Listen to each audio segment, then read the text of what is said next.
Should I have let my student read their writing out loud?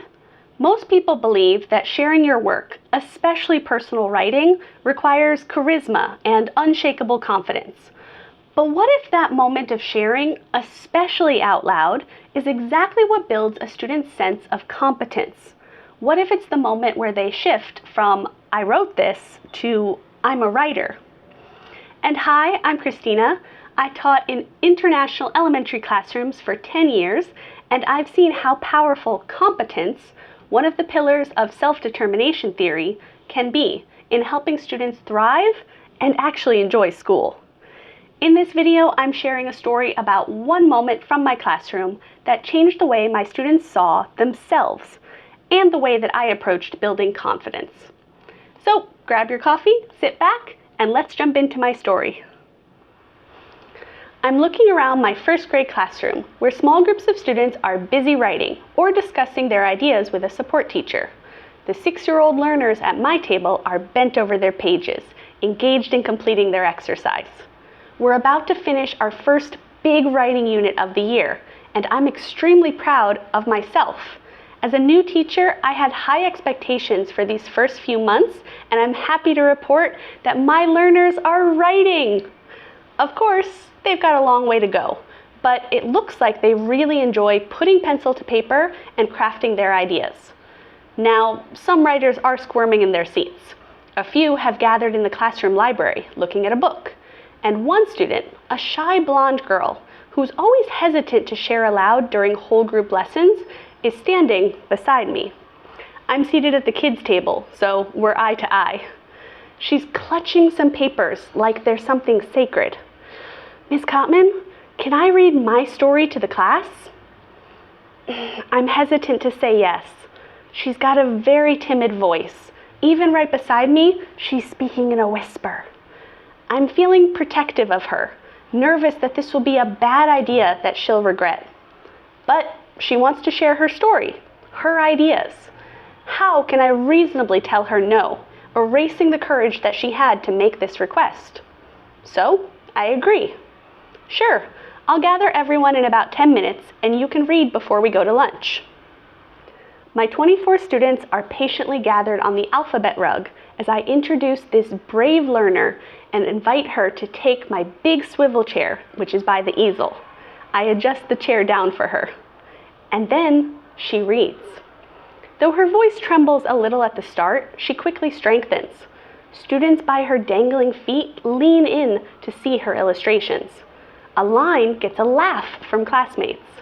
A whoa comes from the back of the rug as she reaches the climactic moment, delivering the conclusion with more confidence in her voice than I have ever heard. When she closes the book, the room claps. Not because I told them to. A few students stand up and approach her to see the book she's written and now shared aloud. 2 students are asking me if they can read their books next. There's a visible shift in energy. It's time for lunch, but there's still a crowd around our author because something has changed. From the moment this student led the first author's chair event, it became a thing in our classroom community. Her courage, and specifically her belief in her own competence, sparked a movement. My students began to take more ownership over what happened in our classroom space, eager to share their work with each other and to be more involved in supporting their fellow classmates. Author's Chair wasn't just about hearing a classmate read aloud. It was about acting from a belief in your own competence and developing confidence through action. For me, Author's Chair became one of the most powerful practices in my teaching repertoire, and it was never even my idea. This is what we mean when we talk about competence as key to well-being in learners. When students have opportunities to practice being competent, such as developing their capabilities through small actions and feeling ownership in their classroom, their ideas can lead to incredible outcomes. Our students should always have the opportunity to be seen, heard, and celebrated, which deepens their engagement, not because of the external rewards or praise like applause, but because they experience their voice being acknowledged and valued, which deepens their perception of themselves as competent people. There are three basic psychological needs described in self-determination theory. They are competence, autonomy, and relatedness. I like to remember them using an acronym, C.A.R. C.A.R. Well-being is a reflection of having these three needs met or unmet. So next time you are feeling stuck, overwhelmed, or unsure, evaluate if you have a fueled up C.A.R. Are you perceiving yourself as competent? Do you feel that you have autonomy in this situation? And do you feel relatedness with others?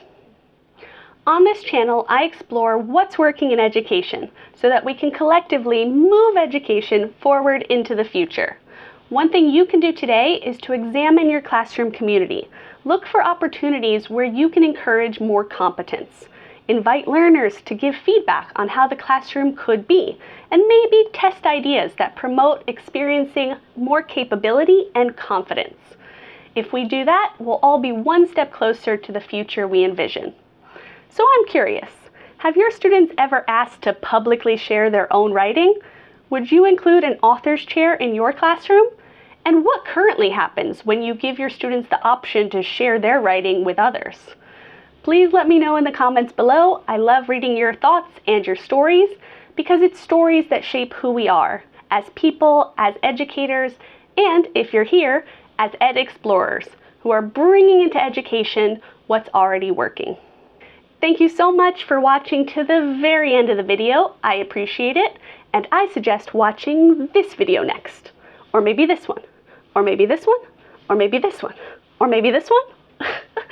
Okay, bye!